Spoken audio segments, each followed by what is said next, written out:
One APIA Nevada is a grassroots nonprofit organization that advocates for policies empowering everyday Asian Pacific Islander Nevadans. Nevada is home to a growing APIA community, accounting for 1 in 10 voters. We are One APIA Nevada.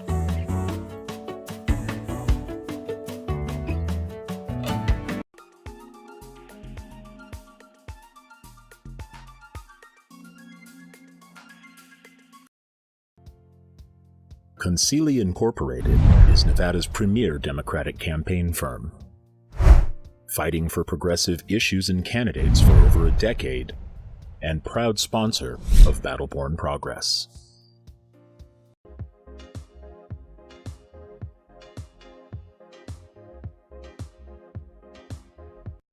Tonight's episode of Out in Front is brought to you by our season sponsors, Concili Inc., Nevada State Education Association, One APIA Nevada, Silver State Voices, and Stefan and Marta Schmidt, as well as our episode sponsors, Save Lives Nevada and Washoe Education Association.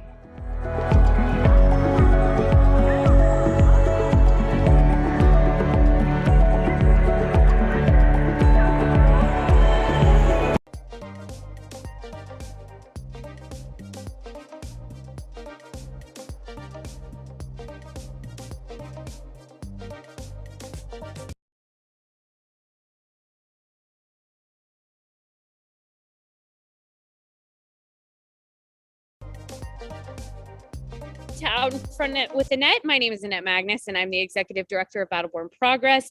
Thank you for joining us for our final Out in Front of special session. This 33rd special session for redistricting ended today. Behind us in the building, they ended around noon today. Can't say I'm exactly sad that it's over. I'm excited to go home to my husband and my dogs, mostly my dogs. But, I'm really looking forward to getting back home and going into the holiday week next week. So hope you have great plans with your family as well for next week. And I hope we don't have to discuss politics. So this will be our last Out in Front for this week and next week. We will be back with another episode after the holiday, but we are going to take next week off because our staff has been working every weekend since the beginning of October. So we're going to take some time off to rest. So want to get to what happened today in the Nevada Legislature, want to talk about all things NV Ledge and where we go from here now that the special session is over. So I'm going to bring in my sister in chaos, Maria Teresa Lieberman Padaga. Did I do it right? You did. Yeah. So I want to bring her in to talk about what happened in the building behind us and kind of where we're at with our coalition. So just talk process. What happened today in both chambers and where are things now process wise? So where we left off last time we saw you was that the assembly had to vote on the amended version of SB1, which is the bill that carries the maps for the next 10 years. And that's what they did today. They brought in the amendment, they voted it out, and then it went to the Senate. And the Senate already voted on Senate Bill 1, but because it was amended, it had to go back to the House of Origin so that they could concur. They concurred, and therefore it passed both houses. Now it's off to the governor for signature. And concurring just means that the other chamber attached an amendment to it that was different from the original bill. And so when it comes back to the House of Origin, they don't actually press a button to vote yes or no. It's a voice vote, and they do it on the floor of that House of Origin chamber, either the assembly or in this case, the Senate, right? Yep. They just go yay or nay, and that's it. Yeah, it's as simple as that. So after that, they sine die, which we talked about last night, which means the end, finale, it's over. They were not able to work on any other things other than what was in the governor's proclamation. They did that. And so now we are, over. It's done and over with. And God willing, I don't have to come back up here until what? Spring 2023. 23. So Yeah. that's our next legislative session. I don't foresee any other special sessions coming. There was some talk around doing a special session around the American Rescue Plan dollars, but because of the waterfall bill that the Senate and Assembly passed during regular session, from what we're hearing, they don't think they're going to have to come back. But what is interim finance saying about that? Yeah, so it doesn't look like they're going to need a special session. It looks like any work left with ARP can be done with the IFC or through the IFC, The Interim Finance Committee. Interim Finance Committee. So really, no special session is really on the horizon. God forbid there's another giant crisis that requires a special session. So really the only legislative work is now through the Interim Finance Committee, which they always have to do work, and any of the other interim committees that are going to be meeting on stuff. Before we get to our hot takes on what happened with redistricting, because we've had plenty of hot takes, don't worry, it's coming. I do want to explain process-wise for our viewers the process around interim committees, because a lot of people don't pay attention to interim committees, but that's where a lot of the work really gets done in preparation for the next legislative session in 2023. So talk to them about interim committees, the importance of following interim committees on both sides, the Senate and Assembly, and what that looks like, because you've been following along a lot for us. Yeah, so interim committees are where the legislative work, because we don't have a full-time legislature.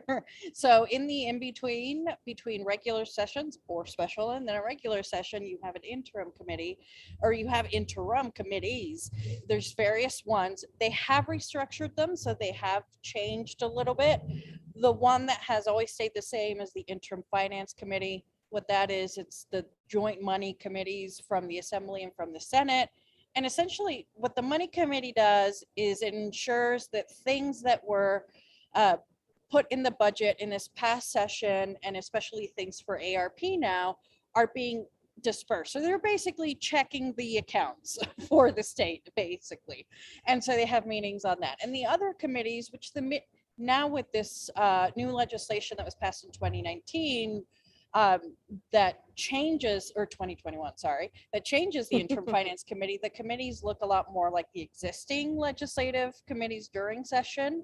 So the same issues, the same sort of makeup, and they work on the issues. So if it's criminal justice related committee, they work on criminal justice things. And a lot of times what they do. And that's usually the Judiciary Committee that would work on that. And so what they usually will do is they will either have studies that they're performing, they will get regular updates on anything that's supposed to be implemented in the next 2 years, or any sort of outstanding or important issues that need to be looked at. So this is the time, if you really care about an issue and you would like to see something done next legislative session, ask your legislator now, because actually a lot of the work that gets done to creating bills or for legislators to sponsor bills, they actually start doing that work now and getting that research now. So that's sort of what is happening at this moment. And for us, we're already starting to think about bills we want to run next session. We're already starting to think about issues we want to work on next session, things that are emerging that we should be watching for next session. So yes, it's November of 2021, and we don't go back in until spring of 2023, and we've got a whole election in between that. But now is the time to start thinking about those bills and those issues. If you have ideas, you should be reaching out to your legislators right now, because the sooner you reach out to them, they only have a certain number of what's called bill draft requests, or BDRs. So now is the time to be engaging in that process, especially now that redistricting is mostly over for the legislative process.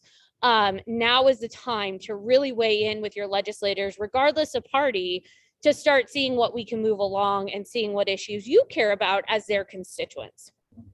Okay, and if you have process questions, put them in the chat. We will get to them tonight.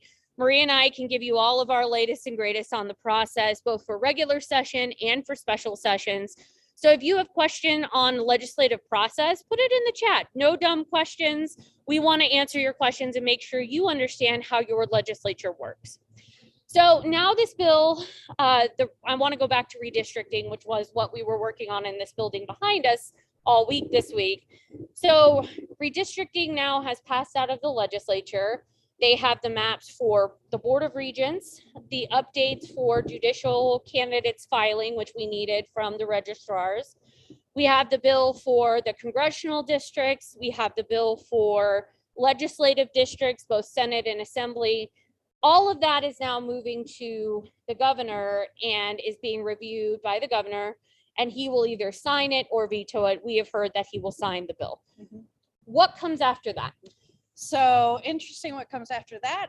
And I think what is happening right now, which is what will happen after the governor signs, is that you are going to see parties right now, And not and not political parties. Yeah. I mean parties as in interested parties, right? Interested persons or groups, because this affects not just political parties. This affects a lot of people. So communities of interest. Interested communities and parties, not political, are now, and maybe even some political, who knows, are going to be looking at, does this map or do these maps pass their certain legal requirements, right? And so if they are able The Voting Rights Act Yeah. and various other redistricting requirements that are mandated by the Constitution and Yeah. other, case law here in Nevada, like Judge Russell has ruled on cases like this in previous redistricting cases. So they're looking at a lot of the interested parties, as you like to call them, or communities of interest, as we've been calling them all week.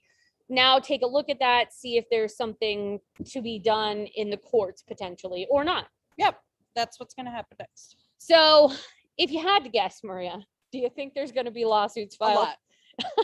There's someone that left the hearing, I think it was this last hearing, the one where the room was really hot, and it said Suit City, and it's just, everybody knows that is it. It would have happened no matter what. If it was Republicans in power, it probably would have Yep. happened. It's This is part of the process, part of the process, unfortunately. and that's why people prepare for that. That's Yeah. why you have people ready. We were asked by a reporter today, oh, is Battleborn Progress going to sue? I want to state that very clearly. We will not be suing anybody.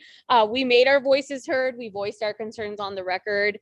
That's it for us, right? We have done our jobs here. We held people accountable, not even as hard as we normally go, which is kind of funny that people are so, got their panties in a wad a little bit. I mean, look back to the liability fight if you really want to see how hard we can go. But this is this is it for us. I mean, we'll monitor what's happening, obviously, if there's any lawsuits filed or what have you, but our role in this is done now. It's other parties, I guess, interested parties, like you said, not political parties, that now have to take a look and see if they want to do something legally. Yeah, and sort of like the actual lawyer, Holly, yesterday said that, that is probably the most likely scenario, is that in reality, the final maps will come from Judge Russell and an appointed committee of masters that drew the maps for 2011. And hopefully there are no lawsuits and we don't have to draw this out, right? Yeah.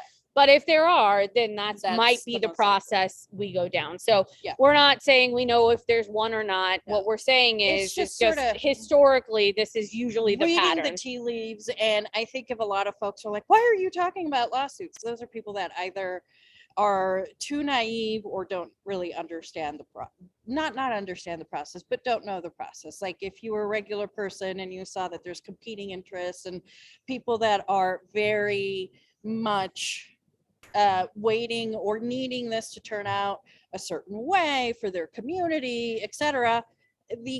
The reason why lawsuits exist is because that's the only recourse that people will have. Yeah, and it's part of the process.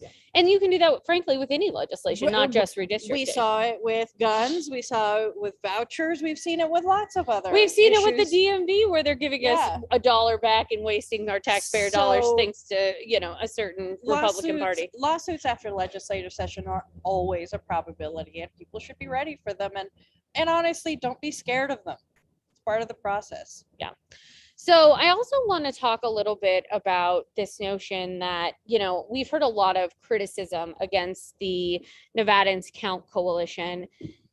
And in my honest opinion, I think it's all bullshit. And it's just spun up because they didn't anticipate real community members actually being part of the process and holding folks accountable because they didn't like the maps that were drawn. It's as simple as that. I mean, there's no other way to put it. It's as simple as that. The Latino community did not like the map that was drawn, so they voiced their opinion. That's part of the process. There's been some notion that we were siding with Republicans or siding with the Republican Party, which is laughable after the Republican Party just named me the worst person in Nevada the same week. So there's that. Talk to me about how much bullshit that is and how there was no siding with any party in this. We had our own map, we had our own system, we had our own talking points, which we are smart enough to conjure up on our own. We weren't working with any candidates. Like, it's complete garbage to say that. And the feedback we got was from the community. People like my mother. Like, my mother just saw the map and go, no, don't like it. And yeah, it's absolute bullshit. And if you are one of those people that thinks that we are siding with Republicans or sort of they're puppets or whatever, which is so funny to me. You're an idiot.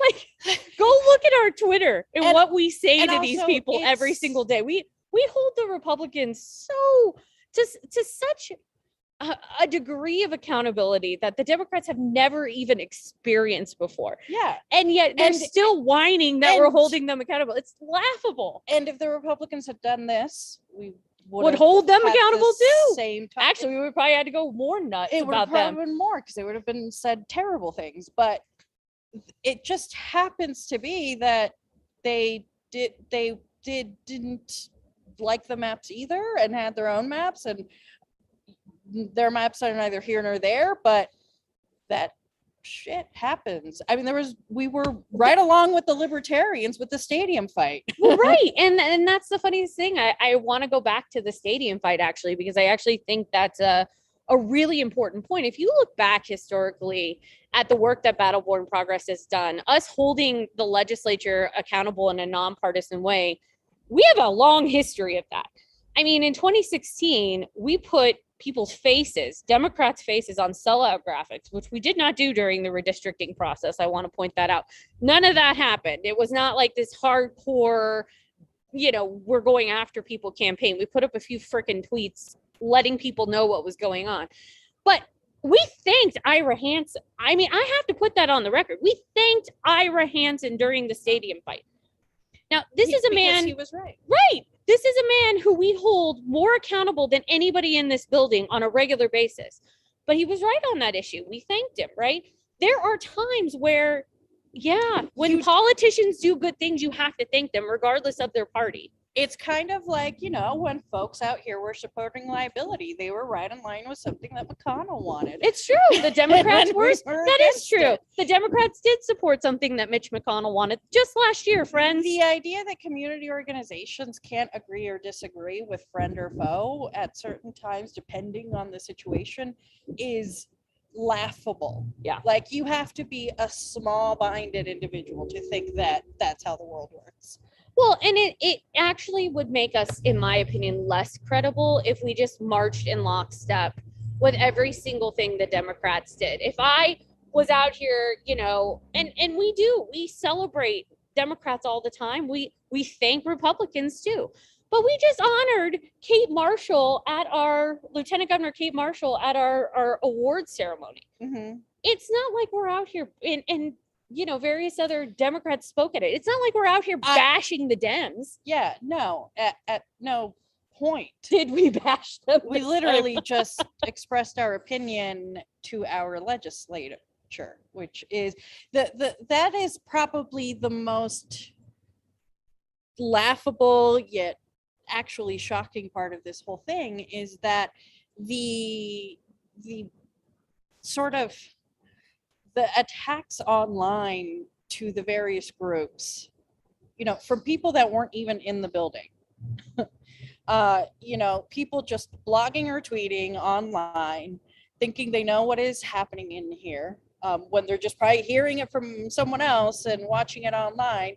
And people that also, frankly, if you really have strong opinions about our group, call us up, ask us questions. Yeah, you know my phone number. Yeah. It's been the same since I was 16 years old. Tell us to our face we're idiots and ask us if we're idiots. Yeah, you you know? know. But then you have actual reporters like Michelle Rendells who do talk to us and actually put out the real story. And so, it just goes back to the idea of you need to seek out real information versus misinformation that is planted in order to do harm to a certain group. Yep. And that's exactly what happened here. Hi, ladies. We need to take this. Oh, we They got to need to move take for out the the maps. flagpole. Sorry, we're doing a Facebook Live. We'll move for the flagpole. All right. You're good. We're gonna go down here. All right, we're on the move. So, anyways, it's really important for folks to understand that this is not so black and white, right? It is a process that is imperfect. It is a process that we don't always fall on one side or another, and we shouldn't, because that we wouldn't be doing our jobs if we were just yes people. So we'll leave that part at that. I think we've talked that part to death. I know we've got some really great questions in the chat, so keep them coming. If you've got questions on process, next session, redistricting, put them in the chat and we'll go from there. All right, Maria, let's see some of our questions. What are they? How can people find out what their new districts will be? Maria, take it. Yeah, so one way that you can find out, so technically these bills aren't official yet. And I know that there's questions there about when is it? Noe, I know you're in the chat. I think you probably would know better than me. It's so funny. I sent him a text. What is it actually? But it would be, I know that this all has to be done before March, which is of 2022, which is when candidates have to file for election and to run for office, and they would be running in the new districts. But the way you would find out, let's say this map ends up being the one, you would actually go, what I would suggest you do is you go to the legislative website, to the My District, the website we've all been uploading our maps to and looking at all the proposed maps, and find the legislative map and put in your information.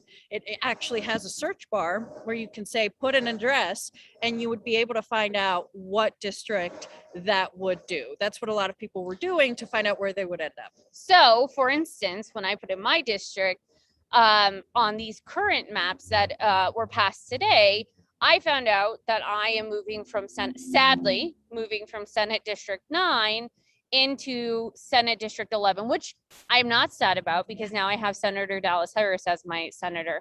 So I moved from Melanie Scheibel's district to Senator Dallas Harris's district in the Senate only, but my assembly stayed the same. So you can look up on the website where your house currently falls or where your residence currently falls. Put in your address. It's pretty simple on the Nevada Legislative website. You just put in your address and it'll show you where you will fall. The date on the maps that were passed today, the effective date on the bill is January 2022. So that answers that question. Thank you, Christine, for texting me that. But that is the effective date on the bill that was moved today. All right, let's keep going with some questions from the audience. Hold that.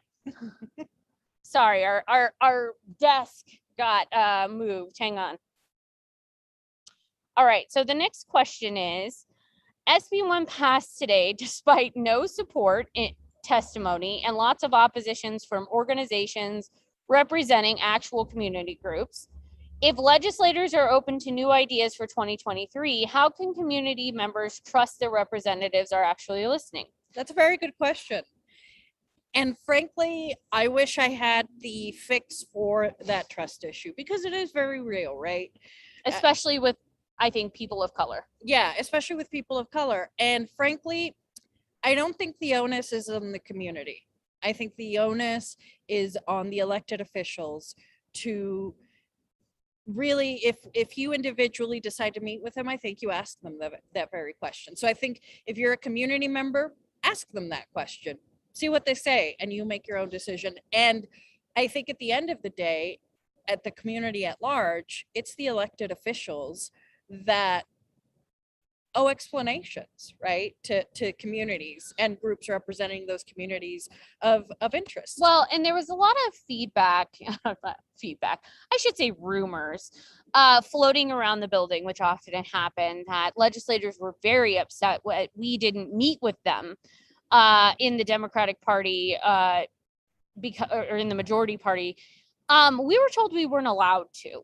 So I want to state that very clearly because of the redistricting process. And anytime we would try and engage with the legislator, we were met with, we can't talk to you about redistricting.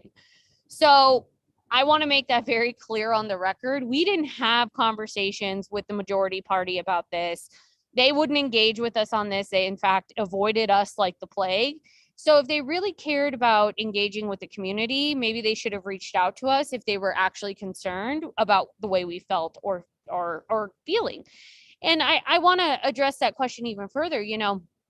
These communities of interest should have been addressed, should have been talked to, should have been engaged with before we ever came up here. I understand, people not wanting to engage, talking one-on-one about redistricting. Yes, there were 4 public meetings. We showed up at that public meeting, every single one of them. Either we had people there or we called in. So there is no excuse. We made our voices heard at every step of the way, but we didn't see those maps until last Tuesday. And when the rest of you saw them. And so there was no other way to weigh in other than coming up here to the legislature and weighing in with them during that process, which was those meetings that were held on Saturday and yesterday. So this notion that somehow we should have been reaching out or we should have been meeting with them, if they were that concerned about the way we felt or what we thought, they should have reached out to us. They work for us. We don't work for them. And so it's the responsibility and the onus, if they actually want to, if they actually care what our groups think and what the community thinks, the onus is on legislators to actually reach out and try. Mm-hmm. Exactly. You're the person in power. You should be the one. If you want the feedback, call people up. If you don't want the feedback, then you don't call people up. And that's what was done. People weren't called up. Yeah, and I put up something on my Facebook today that I want to read. I think it's a really important quote in this moment. It says, in cutthroat cultures, people kiss up and kick down. They protect themselves by currying favor with people in power and exploiting those without it. In supportive cultures, people speak up and support down. They protect people without power by raising problems to those with it.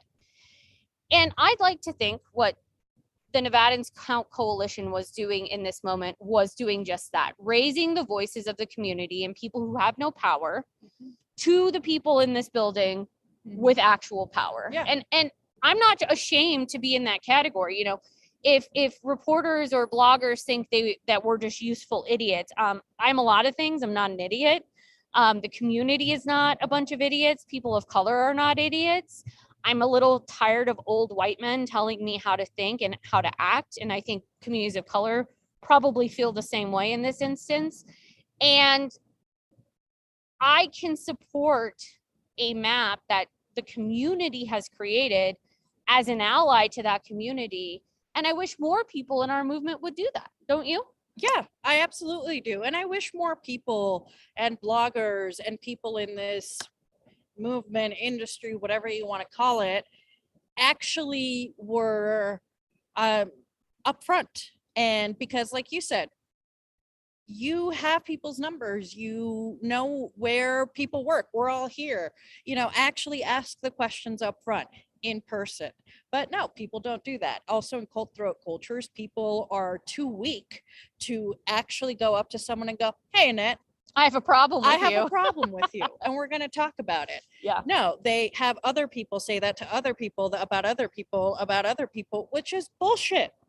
If you're actually a strong individual, you have that discussion up front. We've had many fights, and this is why we're so close and so much better for it. Disagreement makes things stronger. Yeah, and it's good. It's healthy. You should disagree. We should have a debate. I was talking to our friend from North Tahoe Dems today, who's in the building, who disagreed with the maps, by the way, and she's from North Tahoe.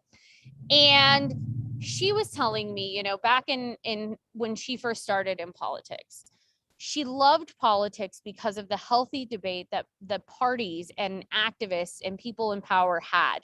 And that, you know, people should be a part of that debate, that healthy debate process, because it makes our democracy stronger. Yep. But when you cut off debate and just expect people to fall in line, that is not democracy. That is, you know, making sure that we are suppressing voices. And I'm not going to be a part of that. Yeah. And I think what I have lots of theories of my own on this, you know, because I'm not an idiot. I have my own opinions. What? But two things that this whole last 5 days have brought up and I'm really, you know, sitting with, as a lot of people would say. One is that someone said a long time ago, not wanting conflict is a product of white supremacy. Yeah, that's true. You know, not actually fighting it out and duking it out in a real way with, you know, directly, not with a game of telephone. That is a culture of white supremacy. Conflict is good, and it actually ends up building trust. When that's why we trust each other with our lives, because we've actually had fights and we duked it out. And in our organization, I don't make the final call on what issues we support or don't support. We have healthy debates within our organization. Exactly. And we take all people's sides into consideration. It doesn't matter what their title is. I'm going to listen to them because I respect our team. And that's sort of what goes back to the healthy debate. And that was the other thing that I've been thinking about the last 5 days, is that it's true, the healthy debate. And I think that's why a lot of people are so like wondering why we're with the Republicans, because I think a lot of, to be fair, we're not with the Republicans. That's why I said why people think we're with the Republicans. We're not. I think it's because it's that idea that, you know, we just wanted this thing to go through without a debate and let's ram it through, when in reality there should be a healthy debate. Like, have the Republicans, and if there's a libertarian, if there is a socialist over there, if there is a person of this community interest over there, have the debate. And then once you've heard that they're against or have concerns, bring them to the table and ask them more questions. That's also what's missing here, is that we have hearings and then it's like one ear out the other. And because they already knew what they were going to, I mean, let's be real, Maria, you and I already knew what was going to happen before we even got here. And that's the saddest part of this, right? Is I did predict this 2 weeks ago, before we had even seen the maps. I knew there was going to be something where there was going to be an issue and they weren't going to let us debate it. And then by the time we got here, the maps were out last Tuesday, which we hadn't seen. And by Tuesday evening, you know, the coalition had met. We heard from the Latino community. They didn't like CD1. And Emily and her team worked with us to start forming a strategy. Mm-hmm. And I also have to give Emily's team a huge shout out here. The Silver State Voices team led the Nevadans Coalition from start to finish. And by the way, for any bloggers that are watching, or friends of bloggers, it is a majority, if not all, I think me and Christine are the only people two of color, but Silver State Voices specifically, the people that have led us in this effort, because we followed their lead. Yeah. Emily and her team all come from this community. So when there's a blogger out there saying they don't represent the communities of color, how dare they? They do, because they come from that community like me. Well, and her team really is the one who, you know, surveyed all of the groups who sit at the table, the Silver State Voices table. They surveyed all of the groups, solicited feedback on the maps that we created, that Noe created from her team. Big shout out to Noe, because he really led this effort. And we followed their lead. You know, Noe is a person of color. Emily's a person of color. Her team is majority people of color, from all different backgrounds. So we followed their lead, and we provided the comms support because that's kind of what we do. But this wasn't some idea that, you know, Annette cooked up in her bathtub one night, where I do my best thinking. This is something that the community asked us to do, and we followed their lead, and that should be respected. And anybody who says differently is full of shit. said it better myself. Perfect. I mean, it is true. And, I also want to give a big shout out to the coalition partners. I think what this showed is the real strength of the progressive movement. Sure, the bloggers are going to be out there calling us, idiots and whatever. I love it when they call us names. It just makes us more powerful and shows we actually do have influence in this building. But the truth of the matter is, in this moment, you saw a unified progressive movement who didn't go against each other. If somebody didn't agree, they just didn't show up. Or if they couldn't have a stance, they just didn't show up. But nobody went against the Latino community. None of us went against each other. We had each other's backs from start to finish. And that is powerful. And I think the establishment within this building on both sides of the aisle needs to be very, very aware of the fact that we are a force to be reckoned with, and we are united, and we are not going to continue allowing the status quo of, being abused, frankly, and being forgotten when we get to legislative session. You can't ask for our votes and ask for our power and ask for us to go and do all this work during election cycles and then turn around and tell the same people that they're not going to, listen to them during legislative cycle. It doesn't work that way. If you want to treat us equally and have us be a seat at the table and listen to our concerns, we're here for that. We want to be a partner in this. But if you don't, then there's going to be a problem, because I think more and more, especially our communities of color, are getting sick of feeling like they're just a photo op. Yep. That's exactly. And, as someone from the community that is getting split, that's how I felt all along. And part of the issue is these folks also, come election time, want to go to events and get the voters of this community and that community. And they want to know, how do I talk to the community so that I can get elected? We can give you all the advice you want, but at the end of the day, and what more and more people are asking for, is treat me with respect during the policymaking process. That, give a shit about what you put in a mailer. Give a shit about what you put on a ad that will show up on my computer, my iPhone, or whatever. Respect me here, because this is when the shit gets done. So respect me here. Talk to me, ask me questions so that I can vote for you or, whoever you're working for, but respect me here, because what is happening is people are starting to pay attention to what is happening here, because Carson was always a bubble. And I think that's also part of what is happening, is that more and more people are paying attention to what is happening here. People aren't used to that, and that's a shock to the system. And frankly, I don't give a fuck if it's shocking to you. I don't care if you think that. I don't care if you like it or not. No, I don't care if you like me or not. I don't care. I don't care if you want me on the unemployment line because, you don't like brown people that don't agree with you. I don't care. I have been unemployed before. I have been fired before. I don't care. Been there, done that, had a soda and came back. I don't care, and I'm not afraid. What I do care about is next time this happens, respect us, and not just us, give a shit about us. Respect people like Emily, respect people like Noe, respect people like Maria from MFV, respect them and their work and the communities that they're here to represent. Well, and it's disrespectful, but it's also frankly racist. Because I feel like sometimes people just tap us on the head and be like, oh, you're so cute, you little progressives. Listen, my friends, I've been at this for 17 years now. I know this chubby face doesn't look like that, but I have.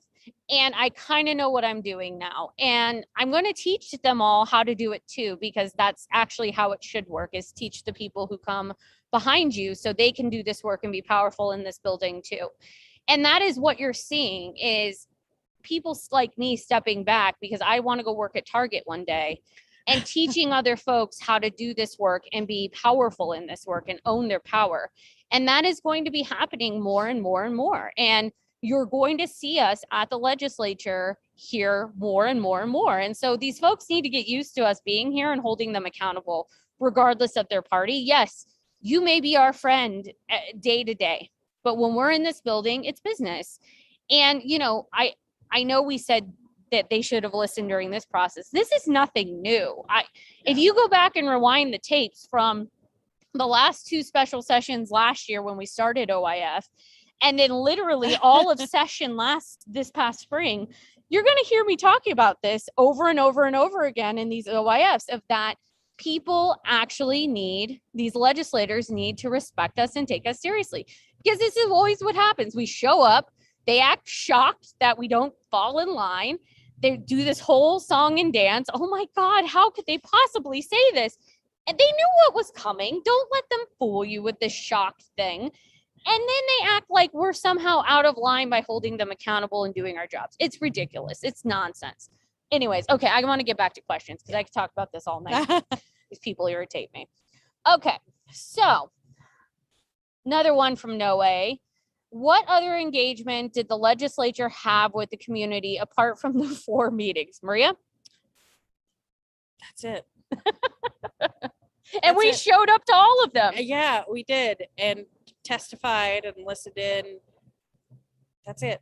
I mean, we were flat out told we were not allowed to talk to legislators. And I remember members of the community. I remember we've had various conversations with members of the community, volunteers. We've had, different programs and things like that. And I remember people that are very involved with their legislative process, know their legislators, know other legislators saying, yep, I remember that I was told, don't talk to a legislator about redistricting. Don't talk to a legislator about redistricting. They're drawing the maps. You don't talk to them. It was a guidance that was given to everyone by people, that have been through the process and are saying, can't do it. Don't and talk we don't to want to break the law. I'm like, too pretty for jail. Too pretty for jail. And so, that's why, these hearings, if you have these hearings, make them actually substantial and ask questions during the hearings. But there wasn't, listen. They were the quickest hearings I've ever been a part of. And so there's just a lot. I think the postmortem on this would be like a whole thesis in a graduate school and a PhD program. I like the fact that we had a process of people that you can be that are accountable to us, that are elected and not appointed. Yeah, I don't want some cockamamie appointed thing I don't want that. Yeah. I want these people in this building making the decisions. Yeah. I still think that should be happening. Yeah. Because you can actually hold them accountable. Some randos off the street who are going to make a decision, I can't hold them accountable. Yeah. And so it was flawed. And it needs to be fixed, and not just for redistricting, for legislating generally. Yeah, absolutely. Okay, Mitzi, I'm gonna ask the answer. Oh, Mitzi, by the way, I see you're watching. These are Mitzi's bees. I wore them just for you, other mother. So Taylor had hers on today too for power. We wanted to, bring that to the building. She said, I didn't know you needed to be an expert to read a map. It's not that hard, friends. Or a blogger. Yeah, no, honestly. And I think that's the part too, is, people who like to call people idiots or dumb or somehow insinuate we don't know what we're doing. Again, what is this? My ninth election cycle, my 8th session. Come on. Working class people that have had to ride buses before the internet and had to actually look at the maps of like the Eastern and the Charleston routes and I know that map better than anyone because of that. I highly doubt certain bloggers have ever had to pull out an RTC map. So maybe a lot of us actually do know more about maps. I'm pretty good at actually directions and maps. And so again, insinuating I'm an idiot or I'm stupid and insulting all of our intelligences. Because it's all they have. They don't have anything else. They didn't have anything. They're not creative. Yeah, and they didn't have anything legit. That's why they're just a blogger. That's fine. Okay, next up.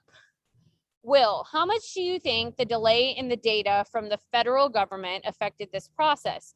Would have been different in a regular session. So I'm going to explain it first and I'll let you reply.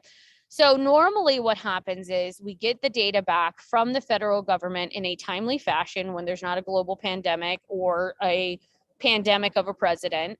And we are able to get that data ahead in enough time of the regular session that we would have normally had this spring, which we did.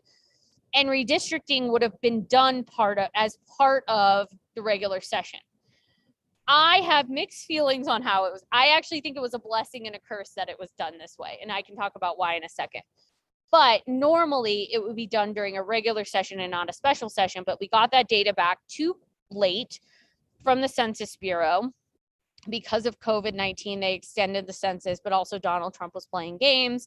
And so now we're here in a special session doing redistricting, which obviously ended today. Maria, what are your thoughts on this matter?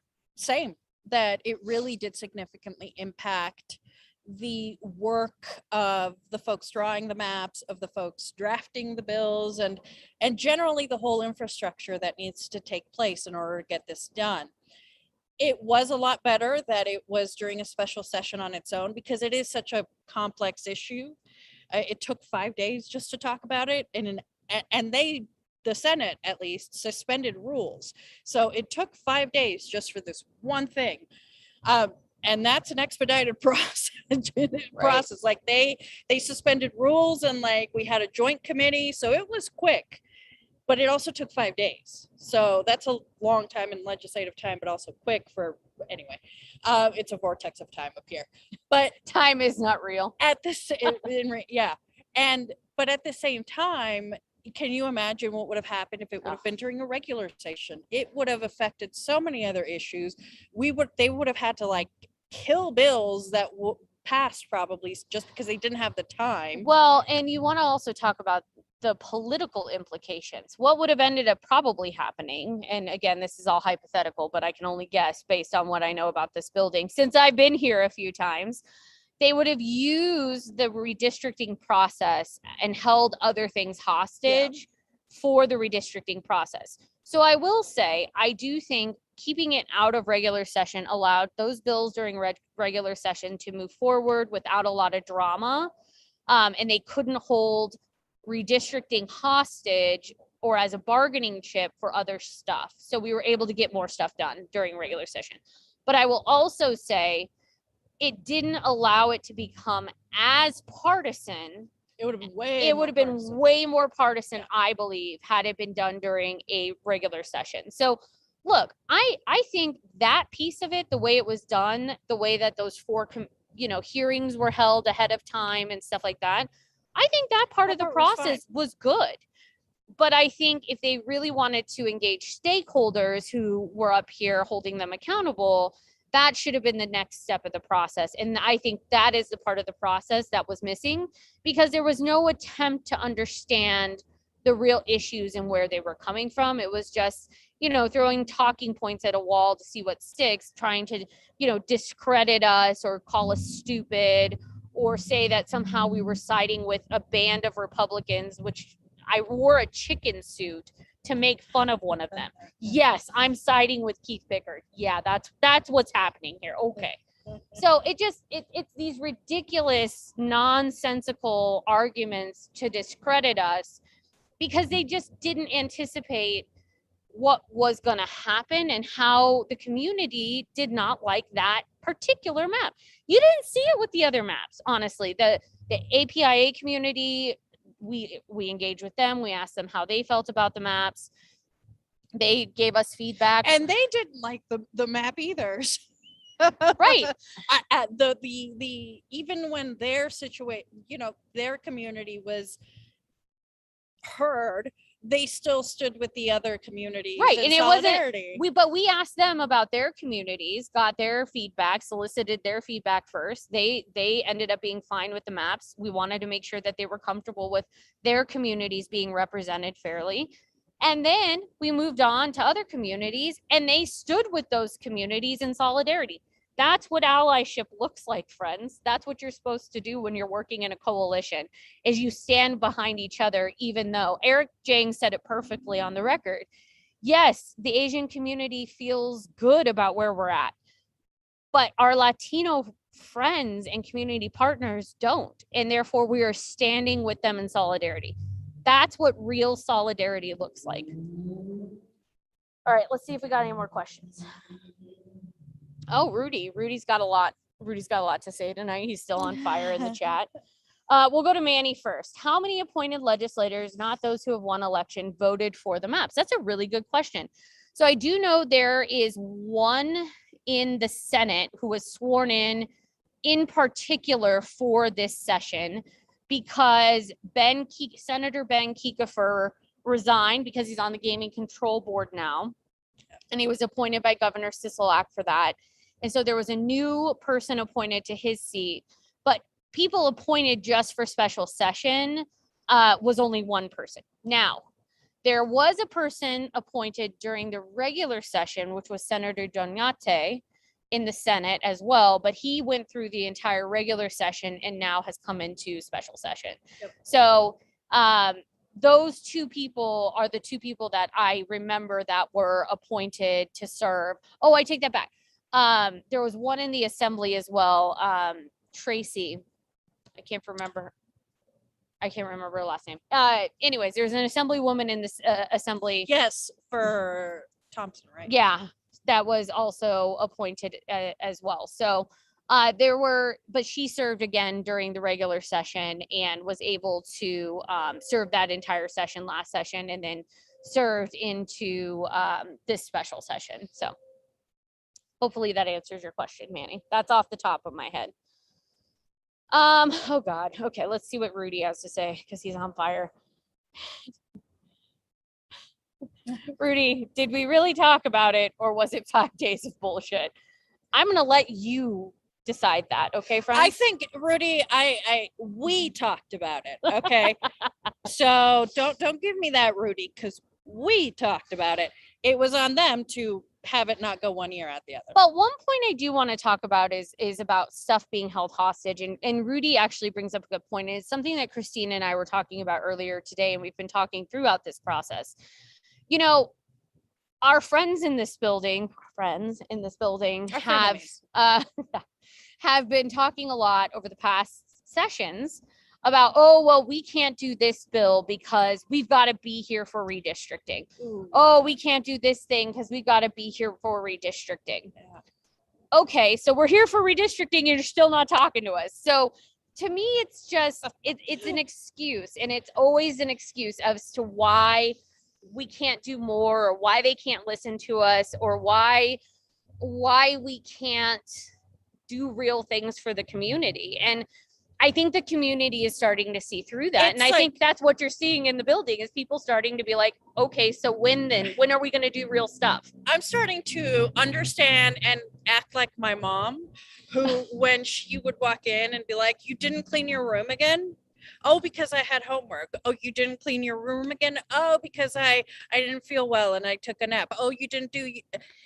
I'm tired of this shit. You're cleaning your room now. That's what I'm starting to feel we're feeling like. We're the mom that just sees through the bullshit and is like, no, you're doing it now. So we have another question in the chat about, do we think redistricting should be done during a regular session going forward or a special session? I personally think it should always be done in a special session so it doesn't get caught up with other nonsense. Again, I want to be very clear. I do not think we should appoint a special commission to do this. I think it is the job and the duty of the Nevada legislature, like other bodies across Nevada, to do redistricting. I don't think we should be setting up some cockamamie commission to do that. Yeah. We elect these legislators to do that, and we elect them so then we can hold them accountable when they don't do what we want them to do. Imagine just having random ass me and Maria on a committee and being like, oh, we're going to hold them accountable. With what? With what are you going to hold us accountable? There's no accountability measure there. And so for me, I think it has to be done at the legislative level or the other levels of government. And you've seen some processes that really work, like Holly pointed out. The Reno City Council was a great process this time. The freaking Clark County School District was a fantastic process. We weighed in, they went back to the drawing board and brought back 2 maps and all agreed on one of them. It was great. So it can be done with real community input, but you have to have the community input. And you have to actually take the feedback. Yeah. The problem wasn't the session and the infrastructure of the session. Other than the translations. That's a whole other problem. But it worked out for the second hearing. Yeah, it was great, Weird. actually. Weird how you plan for it. It actually works out. In writing, in paper, the way this was laid out was great. That's how it should be. It was the only subject. That's all we did. The problem, once again, was not necessarily with the process, the system. It is with the people in power that fail to actually take the feedback that they are given within the process and actually put it into action. And that is the problem. Just like the problem that is the problem generally with legislating entirely. And that is the elephant in the room, is that it's all these people that say they're your friends. And then when they come into actually making the decision, they don't actually take your feedback. Yeah, it's a huge problem. And they don't tell you why. And deepest apologies, because I actually love her and I'm just exhausted and tired. And I also didn't, for those who don't know, I've been experiencing either some sort of rash on my neck this week because these people freaking make me sick, I guess. The Assemblywoman's name that I missed, and I apologize greatly, is Assemblywoman Tracy Brown May. So thank you. I apologize. That wasn't intentional. I literally didn't sleep last night because I was having an allergy attack. So I apologize. But Assemblywoman Tracy Brown May. So just wanted to clarify. I wasn't trying to be a jerk. Just spaced.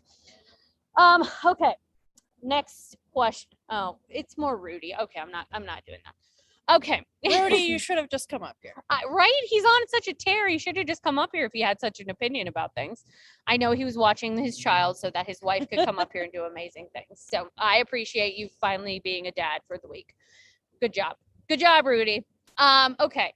So Maria, before we wrap up this very, hot special OIF. special session OIF full of hot takes. Final thoughts before we wrap up and drive the 8 hours back to Las Vegas in the morning.